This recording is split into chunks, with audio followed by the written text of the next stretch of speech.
आज हम बनाएंगे नवरात्रि व्रत स्पेशल थाली, व्रत का खाना। नमस्कार दोस्तों, आपके अपने चैनल कुकिंग विद एकता में आपका बहुत बहुत स्वागत है। नवरात्रि व्रत स्पेशल थाली में हम बनाएंगे पूरी और आलू की सब्ज़ी। आप सोच रहे होंगे पूरी और आलू की सब्ज़ी बहुत समय लग जाएगा बनाने में, मगर ऐसा नहीं है। कुछ ही समय में बहुत आसानी से बन जाती है। रेसिपी पसंद आए तो इसे ज़्यादा से ज़्यादा लोगों के साथ लाइक, शेयर और कमेंट बॉक्स में जय माता दी लिखना ना भूलें और चैनल को फ्री सब्सक्राइब कर दें और घंटी का बटन दबा दें, जिससे कि आने वाली हर एक नई वीडियो का नोटिफिकेशन आपको मिलता रहे। तो आइए जल्दी से देख लेते हैं इसे बनाने के लिए हमें क्या क्या चाहिए। सबसे पहले हम पूरी बनाने के लिए आटा तैयार कर लेंगे। इसके लिए मैंने यहाँ पर लिया है 1 कप यानी कि 120 ग्राम राजगिरा आटा, 1 कप उबला हुआ आलू। जितना हमने आटा लिया है उतनी ही सेम क्वांटिटी में हमें आलू ले लेना है। 2 छोटे चम्मच देसी घी, 1 छोटा चम्मच सेंधा नमक, व्रत वाला नमक, 1/4 कप कटा हुआ हरा धनिया और तलने के लिए तेल। इसके बाद हमें चाहिए होगा एक बाउल में सबसे पहले हम डालेंगे उबले हुए आलू। आलू को उबाल करके मैंने यहाँ पर छोटा छोटा काट लिया था। आलू डालने के बाद हम डालेंगे सेंधा नमक और हरा धनिया। इसके बाद हम इसमें डालेंगे राजगिरा का आटा। अगर आपके पास राजगिरा का आटा नहीं है तो उसकी जगह पर आप सिंघाड़े का आटा या फिर कुट्टू का आटा भी व्रत के खाना बनाने के लिए इस्तेमाल कर सकते हैं। राजगिरा का आटे को डालते समय ध्यान रखें कि इसे हमें एक साथ नहीं डालना है, थोड़ा थोड़ा करके आलू में डाल करके मिक्स करते रहना है और बीच में जो आलू के चंक्स आएंगे उन्हें भी अच्छे से मैश कर लेना है। आटे को थोड़ा थोड़ा करके आलू में डालते जाएंगे और उसे अच्छे से मिक्स करते जाएंगे। मिक्स करने के बाद हमारा एक सॉफ्ट डो तैयार हो जाएगा। आटा गूंथते समय हमें ध्यान रखना है कि हमें इसमें बिल्कुल भी पानी का इस्तेमाल नहीं करना है। आलू में जो मॉइस्चर है, जो गीलापन है, उसी को आटे के साथ मिक्स करके हमें एक सॉफ्ट डो तैयार कर लेना है। इस तरह से आटा गूंथ करके तैयार हो जाएगा। आटा गूंदने के बाद हमें चाहिए होगा थोड़ा सा घी। 1 छोटा चम्मच देसी घी लेकर के आटे में अच्छे से मिक्स कर लेंगे। घी की जगह आप तेल का भी इस्तेमाल कर सकते हैं। आटे में घी लगाने के बाद हम इसे 10 से 15 मिनट के लिए रेस्ट करने के लिए छोड़ देंगे। जब तक हमारा आटा रेस्ट कर रहा है तब तक उसी बीच हम आलू की सब्ज़ी बना करके तैयार कर लेंगे। आलू की सब्ज़ी बनाने के लिए मैंने यहाँ पर लिया है 1 कप उबला हुआ आलू, जिसे मैंने पीसेस में काट लिया है। 2 मीडियम साइज़ के टमाटर लेकर के उन्हें ग्रेट कर लिया है, कद्दूकस कर लिया है। ध्यान रखें, प्योरे नहीं करना है, ग्रेट करना है, यानी कि कद्दूकस करना है।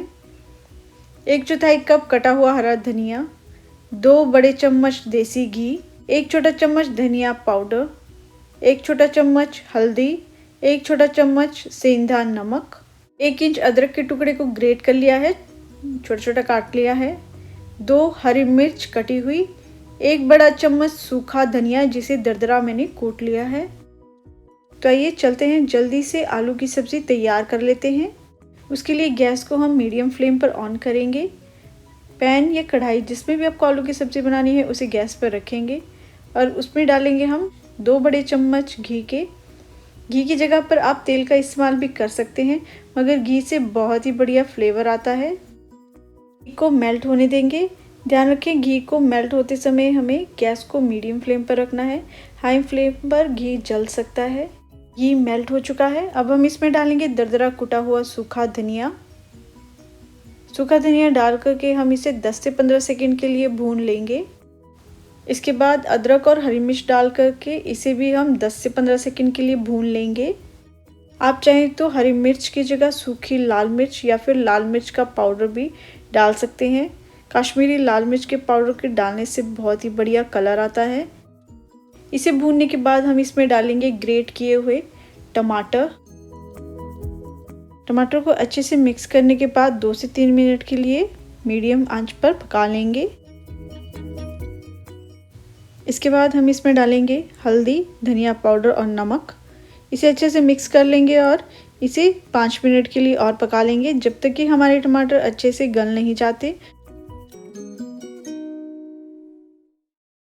टमाटर को हमने 5 मिनट पका लिया है। अच्छे से ये सॉफ्ट हो चुके हैं। अब हम इसमें डालेंगे उबले हुए आलू। आलू को डाल करके इसे अच्छे से मिक्स कर लेंगे। आलू अच्छे से मिक्स हो चुका है। आपको आलू की सब्ज़ी में कितनी पतली या गाढ़ी ग्रेवी चाहिए, उस हिसाब से आप इसमें पानी डाल सकते हैं। मैं यहाँ पर 1 कप के करीब पानी डाल रही हूँ। पानी डालने के बाद हम इसे अच्छे से मिक्स कर लेंगे। मिक्स करने के बाद इसे ढक कर के 5 से 6 मिनट के लिए पका लेंगे। 5 मिनट हो चुके हैं। ये देखिए, कड़छी से हिला करके आलू और ग्रेवी को चेक कर लेंगे। आलू की सब्ज़ी में जैसी ग्रेवी हमें चाहिए वो कंसिस्टेंसी आ चुकी है। इसके बाद हम इसमें डालेंगे हरा धनिया। हरा धनिया को डाल करके इसे अच्छे से मिक्स कर लेंगे और गैस को बंद कर देंगे। आलू की सब्ज़ी हमारी बनके तैयार है। आलू की सब्ज़ी बनाने के बाद अब हम पूरियाँ बना लेंगे। आटे को रेस्ट किए हुए 10 मिनट हो चुके हैं। देखिए हमारा आटा कितना सॉफ्ट हो चुका है। इसके बाद आटे को हम थोड़ा सा मसाज कर लेंगे और जितने साइज़ की हमें पूरियाँ बनानी है उतने साइज़ के आटे को लेकर के इक्वल पार्ट्स में डिवाइड कर देंगे। इक्वल पार्ट्स में डिवाइड करने के बाद हम इस एक लोई को उठा करके हथेली के बीच में रख के इसे गोल आकार दे देंगे। इसी तरह से सभी लोइयों को हम गोल आकार में तैयार कर लेंगे। आटे को इक्वल पोर्शंस में डिवाइड करके हमने लोइयाँ बना ली हैं। अब हम इनसे पूरियाँ तैयार कर लेंगे। पूरी को आसानी से बनाने के लिए मैंने यहाँ पर लिया है एक जिपलॉक बैग। अगर आपके पास जिपलॉक बैग नहीं है तो आप कोई भी नॉर्मल प्लास्टिक का लिफाफा या फिर बैग ले सकते हैं। उसे लेकर के हम साइड से उसे कैंची से काट करके ओपन कर देंगे। कैंची से काटने के बाद जिपलॉक बैग कुछ इस तरह से हो जाएगा। इसके बाद जिपलॉक बैग को काउंटर पर या फिर चॉपिंग बोर्ड पर रखेंगे और फिर थोड़ा सा घी लेकर के लिफाफे में अंदर की तरफ लगा लेंगे।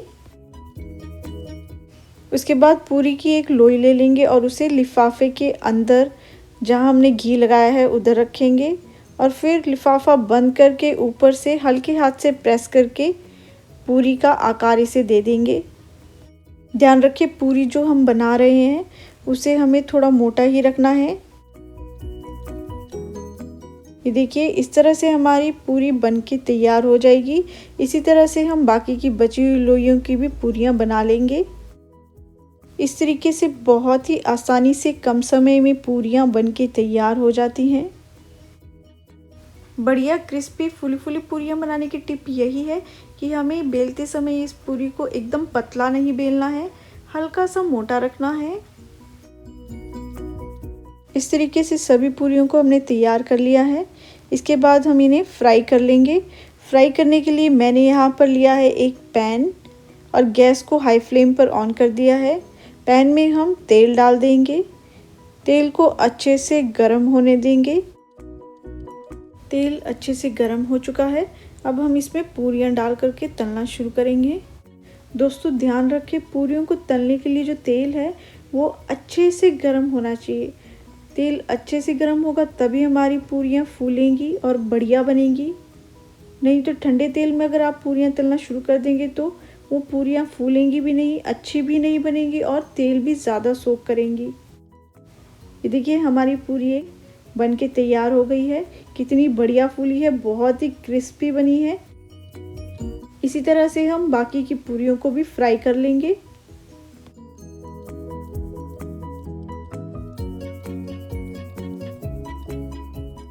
सभी पूरियों को हमने फ्राई कर लिया है। हमारी नवरात्रि व्रत स्पेशल थाली बनके तैयार है। गर्मा गर्म क्रिस्पी कुरकुरी पूरियाँ और आलू की सब्ज़ी बनके तैयार है। साथ में है थोड़ा सा रायता। ये देखिए दोस्तों, जैसे कि आप देख सकते हैं पूरी जो है बहुत ही क्रिस्पी कुरकुरी बनी है और खाने में तो और भी लाजवाब है। ये देखिए दोस्तों, मैं आपको एक पूरी तोड़ करके अंदर से दिखाती हूँ। ये देखिए इस तरह से अंदर से हमारी पूरी बनी है। ये खाने में अकेले ही इतनी टेस्टी है कि आप इसे बिना किसी सब्ज़ी, बिना किसी रायता, बिना किसी चीज़ के भी खा सकते हैं। ये इतनी स्वाद बनती है। और हमारी जो आलू की सब्ज़ी है वो भी बहुत बढ़िया बनी है। और दोस्तों नवरात्रे हों और आलू और पूरी की सब्ज़ी नहीं खाई तो क्या खाया, इसलिए पूरी और आलू की सब्ज़ी ज़रूर बनाएं। बहुत ही बढ़िया बनी है और इसे अच्छे से इंजॉय करें। और भी बहुत सारी व्रत की रेसिपीज़ के लिए आप डिस्क्रिप्शन बॉक्स में दिए हुए लिंक को चेक कर सकते हैं या फिर चैनल के होम पेज पे जाकर के वीडियो सेक्शन में जाकर के चेक कर सकते हैं।